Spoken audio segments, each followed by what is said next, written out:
प्रधानमंत्री नरेंद्र मोदी जी का आभार करना चाहता हूं। उन्हीं के प्रयासों से ही आज 2023 को इंटरनेशनल मिलिट्री ईयर घोषित किया है। जब आपने यूएन के अंदर प्रस्ताव रखा था तो 72 देशों ने इसका समर्थन किया था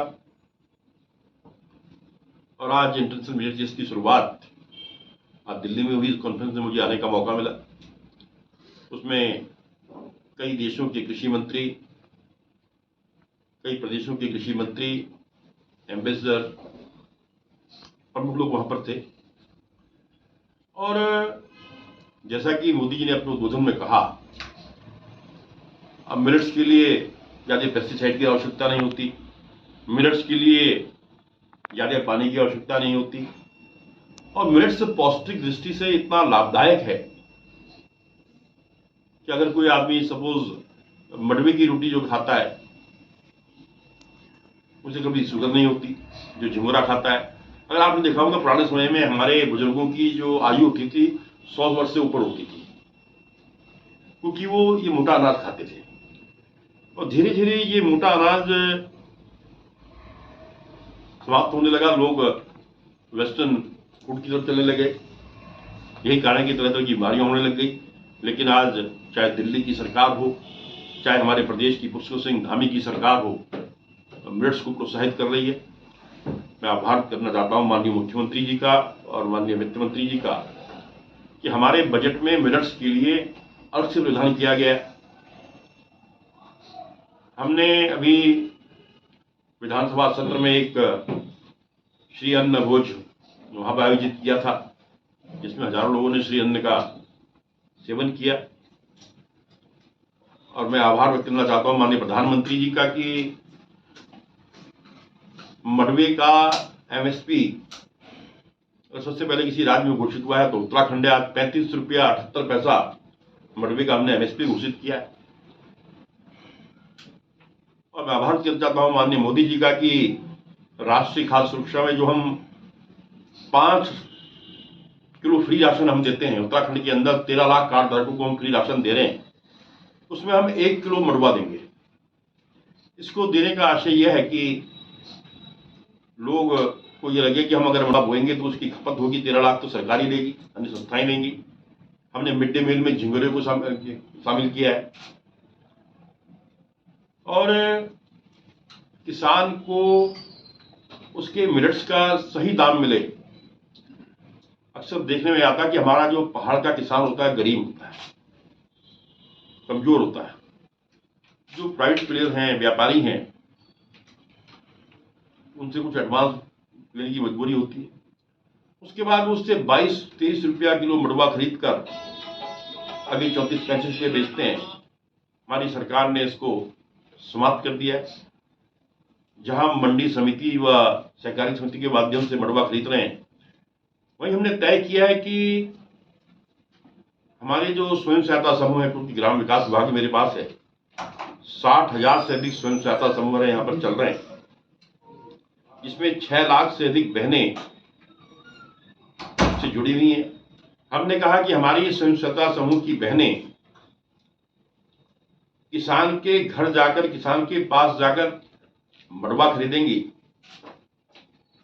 एमएसपी पे खरीदेंगी। उसके लिए हम उनको 1 रुपया 50 पैसे किलो इंसेंटिव देंगे। इससे 2 फायदे होंगे। एक तो जहां किसान को उसकी उपज का सही दाम मिलेगा, वहीं जो हमने एक योजना शुरू की है लखपति दीदी, हमारी सरकार का संकल्प है कि जब ये प्रदेश 25 साल का होगा, हम 1.25 लाख बहनों को लखपति दीदी बनाएंगे। वहीं मिलेट्स के क्षेत्र में भी हम अपने उत्पाद को हम दुगना करेंगे। अभी हमने जैसे एक श्री अन्न भोज गैरसैंण में किया था विधानसभा में, अभी हम मिलेट्स के मेले लगाने जा रहे हैं, एक देहरादून में, एक नैनीताल में।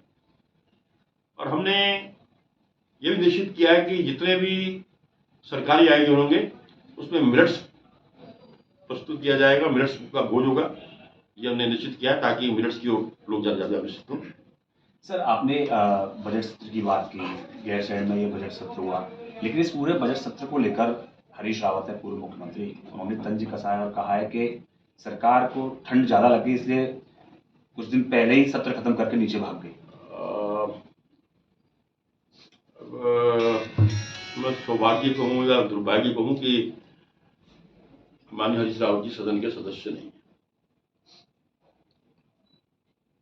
और जहां तक सदन चलाने की बात है, सरकार का दृश्य अगर आपने देखा होगा क्योंकि लाइव चल रहा, और जहां तक सदन चलाने की बात है, सरकार का दृश्य अगर आपने देखा होगा क्योंकि लाइव चल रहा था,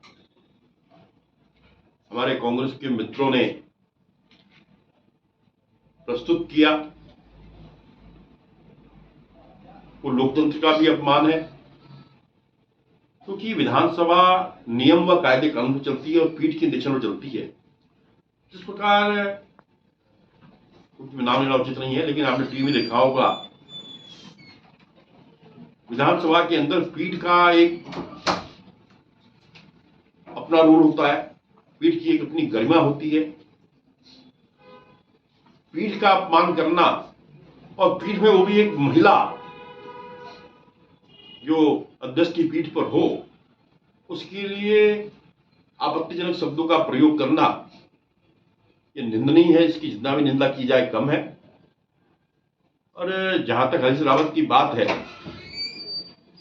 वो अपने दल के अंदर ही प्रासंगिक नहीं रह गए, वो सिर्फ मीडिया में आने के लिए, चर्चाओं में रहने के लिए कुछ ना कुछ प्रकार की हरकतें करते रहते हैं, इसलिए कोई इनको गंभीरता से देखता है। सर, एक और चीज 2024 से पहले आपकी टेंशन बढ़ाने जा रही है सरकार की। कांग्रेस के कई सारे जो शासित राज्य हैं वहां ओल्ड पेंशन स्कीम को लागू कर दिया है, और कांग्रेस पूरे उत्तराखंड के अंदर अब इसकी ओल्ड पेंशन स्कीम को लागू करने की मांग पर प्रदर्शन करने वाली है। देखिए, हम इस दृष्टि से काम नहीं करते कि कांग्रेस क्या कर रही है, हम इस दृष्टि से काम करते हैं कि जनता क्या चाहती है, और जनभाव के अनुरूप हम फैसले लेते हैं, और कहीं आवश्यकता होगी तो उस पर भी विचार किया जाएगा।